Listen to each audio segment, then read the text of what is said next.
जी महाराज और शास्त्रों ने ये बताया है सन्यासियों के लक्षण कि सन्यासी को कैसा होना चाहिए। बताया साहब पद्म पत्र विवाम्भसा, जैसे जो कमल का पत्ता है, कमल के पत्ते का ये वैशिष्ट्य है कि कमल के पत्ते के ऊपर कितना भी पानी डाल दीजिए आप, लेकिन कमल का पत्ता उस पानी को अपने साथ कभी भी संपृक्त नहीं करता। जैसे ही पत्ते को आपने ऐसे किया, पूरा का पूरा पानी नीचे गिर जाता है। तो व्यवहार करने के लिए तो बहुत सारे संसाधन हमारे पास हैं, लेकिन उसमें हमारा मन लग जाए यदि, तब तो गलत है, और मन ना लगे तब तो कोई बात ही नहीं। क्योंकि हम लोग ज्योतिष पीठ के शंकराचार्य गद्दी से आए हैं, शंकराचार्य जी महाराज के सेवक के रूप में आपके बीच उपस्थित हैं, तो ज्योतिष पीठ के एक ब्रह्मलीन आचार्य जी की एक कहानी सुनाएं आपको। ज्योतिष पीठ के ब्रह्मलीन आचार्य हमारे गुरु जी के गुरु जी के गुरु जी, गुरु परम गुरु परात्पर गुरु, हमारे परात्पर गुरु जगत गुरु शंकराचार्य स्वामी ब्रह्मानंद सरस्वती जी महाराज एक बहुत बड़े सिद्ध संत हुए, जो सन 1953 में ज्योतिष पीठ की गद्दी पर आचार्य बने। कहते हैं कि ब्रह्मानंद सरस्वती जी महाराज के शिष्य परिकर का इतना विस्तार हुआ कि आज भी सनातन समाज में जितने भी बृहद संत परंपरा के लोगों को आप देखते हैं, आप पाएंगे कहीं ना कहीं वो ब्रह्मानंद जी महाराज के ही शिष्य या प्रशिष्य हैं। बहुत विस्तृत समाज हो गया। ब्रह्मानंद जी महाराज एक बार रेलगाड़ी से यात्रा कर रहे थे और फर्स्ट क्लास में उनकी सीट थी।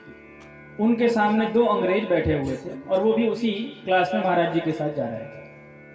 अंग्रेजों ने व्यंग करते हुए कहा कि महाराज, इनमें और हमें क्या अंतर है, ये भी फर्स्ट क्लास में चल रहे हैं, हम भी फर्स्ट क्लास में चल रहे हैं। इन्होंने भी अच्छे सोने चांदी के बहुत सारे उपकरण रखे हैं, हम लोगों ने भी रखे हैं। कोई अंतर तो है नहीं, केवल कपड़े का अंतर है कि हमने तो सूट बूट पहना है और इन्होंने कषाय वस्त्र पहना है।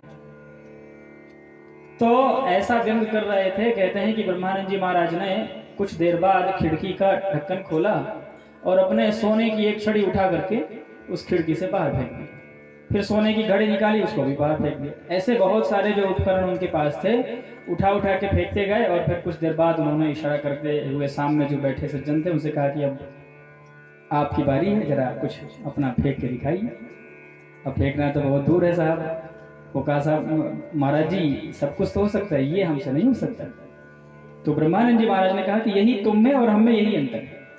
उपयोग करने के लिए वस्तुएं तुम भी रखते हो, हम भी रखते हैं, लेकिन तुम उस वस्तु के साथ अपने आप को संपर्क कर लेते हो, हम उस वस्तु के साथ अपने आप को जोड़ते नहीं है। व्यवहार करने के लिए उसका हमारा संबंध है, उससे अपने मन को हम नहीं जोड़ते हैं। तो ये हमारे यहाँ के सनातनी परंपरा के आचार्यों का आदर्श जीवन है, जिसके परिणाम स्वरूप हम अपने जीवन को आगे बढ़ाते हैं, हम अपने जीवन को धार्मिक बनाते हैं और धीरे धीरे करके आगे बढ़ते हैं।